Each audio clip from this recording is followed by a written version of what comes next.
بسم اللہ الرحمن الرحیم۔ اللہ کے نام سے شروع کرتا ہوں جو بڑا مہربان نہایت رحم کرنے والا ہے۔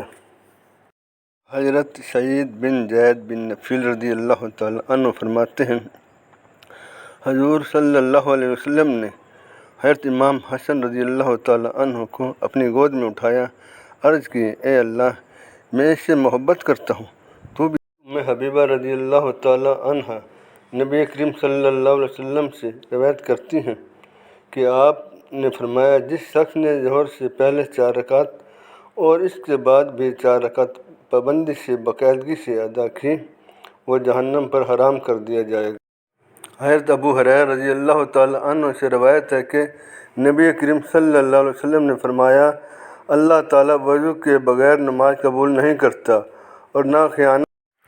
حضرت حسن بن علی رضی اللہ تعالیٰ عنہ کہتے ہیں، میں نے رسول اللہ صلی اللہ علیہ وسلم کی یہ بات یاد رکھی کہ جو چیز تجھ کو شک میں ڈالے اس کو چھوڑ دے، اور اس چیز کی جانب توجہ کر تجھ کو شک میں نہ ڈالے۔ اس لیے حق اور سچائی دل کے لیے اطمینان بخش چیز ہے، اور باطل شک اور تردد کا موجب ہے۔